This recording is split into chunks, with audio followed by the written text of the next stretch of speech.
BSE star MF ने जो ताजा आंकड़े जारी किए हैं उनसे यह पता चलता है कि पूरे वित्त वर्ष 2019-20 में जितना भी इक्विटी निवेश हुआ है म्यूचुअल फंड इंडस्ट्री में, उसका एक बड़ा हिस्सा, 2/3 हिस्सा अकेले बीएसई स्टार एमएफ की ओर से आया है। यानी इस प्लेटफॉर्म को इस्तेमाल करके निवेशकों ने इक्विटी म्यूचुअल फंडों में इतना निवेश किया है। यह रुझान क्या बताता है, आगे के लिए क्या संकेत है, इन सब पे हम बात करते हैं बीएसई के म्यूचुअल फंड कारोबार के प्रमुख गणेश राम से, जो इसमें हमारे साथ जुड़ रहे हैं। गणेश, स्वागत है आपका। जो सालाना आंकड़े आपने जारी किए हैं, एक बार जरा उन्हें संक्षेप में हमारे सामने, हमारे दर्शकों के सामने रखें कि ये आंकड़े क्या बता रहे हैं। मार्केट का मतलब मार्केट पता है आपको कितना गिरा चुका है, इतना वोलेटिलिटी है मार्केट में। फ्रैंकलिन टेम्पलन की वजह से, कोविड की वजह से बहुत सारा प्रॉब्लम्स है। फिर भी मार्केट कंडीशंस में ही बीएसई स्टार एमएफ ने ऑलमोस्ट 66% इक्विटी इनफ्लो में शेयर दिया। मतलब 56,038 करोड़ हम लोग कलेक्ट किया फाइनेंशियल ईयर 2019-20 में। And same equity net inflow 61% हम लोग कलेक्ट किया 3,806 करोड़ इन अप्रैल 2020 में। सो म्यूचुअल फंड इंडस्ट्री में इतना कष्ट टाइम पे इतना कलेक्ट करना आसान नहीं है। So we feel very proud and we have to give such a kind of more than 60% to the industry to start off. इस इंडस्ट्री में जो बाकी पैसा आ रहा है वो किन प्लेटफॉर्म्स के जरिए आ रहा है, अगर हम इसको कंपेयर करना चाहें तो? अभी तो फिजिकल तो बंद है, लास्ट 1-2 महीने में, 1 महीने से पूरा फिजिकल बंद है। बहुत ज्यादा मतलब क्या करें, मतलब अराउंड 20% ये हमारा मतलब सिलसिला है। 20%, 15 to 20% mutual fund transaction industry में कम हो गई ड्यू टू कोविड और वो एफटी और डेट का डर में। ठीक है, थोड़ा वैसे भी पास हो गया, तो हमारा 15-20% कमी हो गया इंडस्ट्री में। अभी उसमें हम इक्विटी नेट फ्लो में हम लोग 60%, 66% बीएसई को ले लेंगे। बाकी पूरा एएमसी का वेबसाइट में, नहीं तो फिटेक्स कंपनी में और थोड़ा आरटीए वेबसाइट में, एप्स में वगैरह हो रहा है बैलेंस 40%। जो बीएसई स्टार एमएफ का अपना ऐप है वो इस समय कितना योगदान कर पा रहा है? हम लोग बीएसई स्टार एमएफ में कम से कम रोज 40-50,000 ट्रांजैक्शन कर रहे हैं हम लोग। और मोस्टली आप देखेंगे बीएसई स्टार एमएफ की वजह से beats going to be web और ऐप में हम लोग वीकली ट्वाइस और थ्राइस वेबिनार्स करते हैं। हम लोग हैंड होल्डिंग करते हैं डिस्ट्रीब्यूटर्स को। पहले फिजिकल में करता था, अभी उन लोगों को किसने गाइड करना पड़ेगा। 3, 4 और 5 ट्रांजैक्शन हम वेब में करेंगे, इधर it's going to be website में, नहीं तो ऐप में, ऑटोमेटिकली मूव हो जाएंगे। उसके लिए हम लोग ट्रेनिंग कर रहे हैं, वेबिनार्स कर रहे हैं, नॉलेज सेशंस कर रहे हैं, ट्रेनिंग कर रहे हैं। ये हर एक जगह पे होता है। रोज हमारा 3-4 सेशंस होता है वेबएक्स 2 पे। कम से कम 100 to 150 IFAs पार्टिसिपेट करते हैं, क्वेश्चंस पूछते हैं, देन हम लोग उसको ट्रेनिंग देते हैं ईच मॉड्यूल वाइज।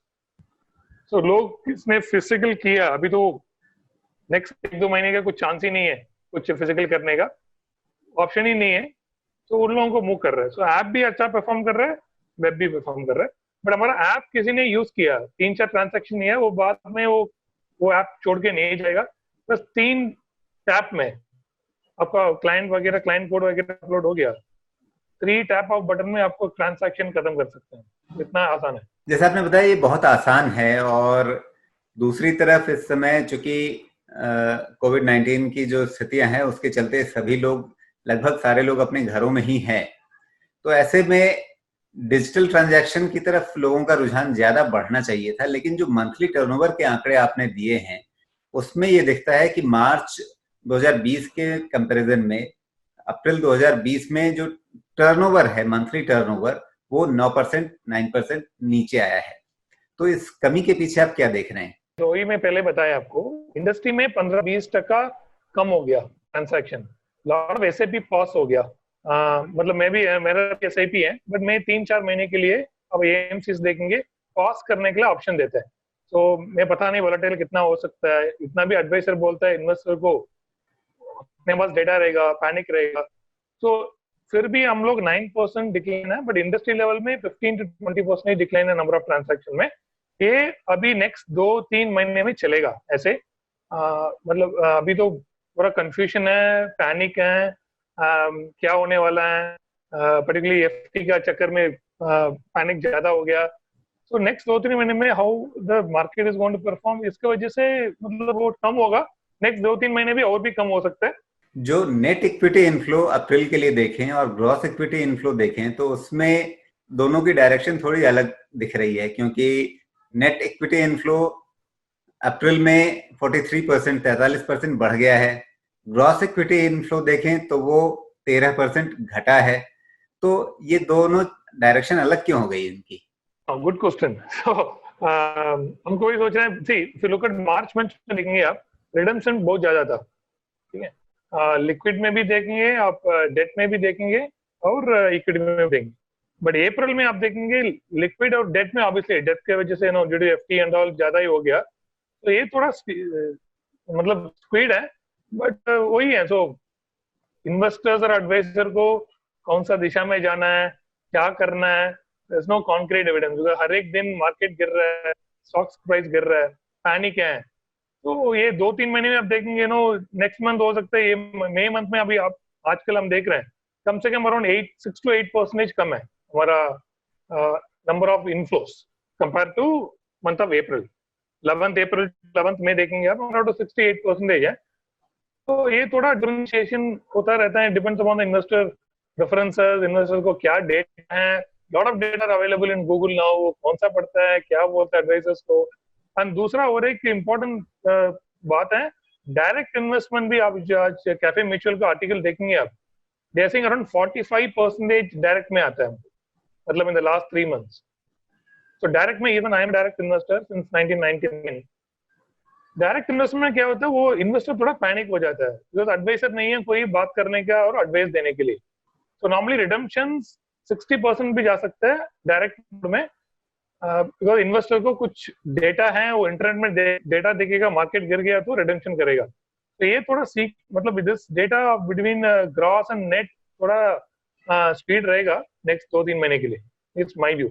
और जैसा इक्विटी सेगमेंट में आपका कंट्रीब्यूशन जो है वो अगर 66% तक जा रहा है पूरे फाइनेंशियल ईयर के लिए, या अप्रैल में भी 61% है, डेट के सेगमेंट में क्या स्थिति है, वहां आप कितना कंट्रीब्यूट कर रहे हैं?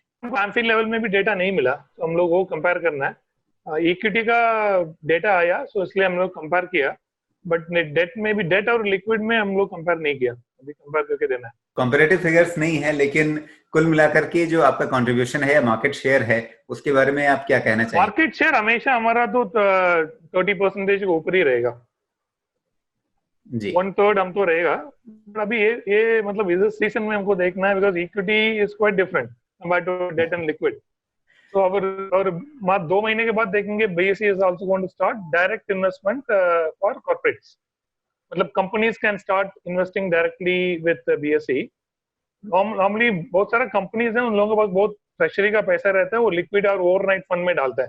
अभी ऑप्शन नहीं है, बट हम लोग वो ओपन करने के बाद लिक्विड में our market share might go till 60-70%, as of now it's around 30%।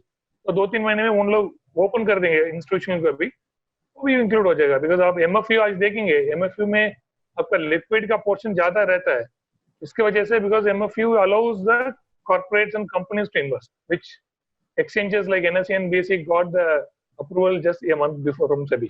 Franklin Templeton के जो मामला आया है, उन्होंने अपनी 6 डेट स्कीमें बंद की, उसके चलते निवेशकों में थोड़ी घबराहट थी, उसका एक रिडेम्पशन का असर भी दिखा था।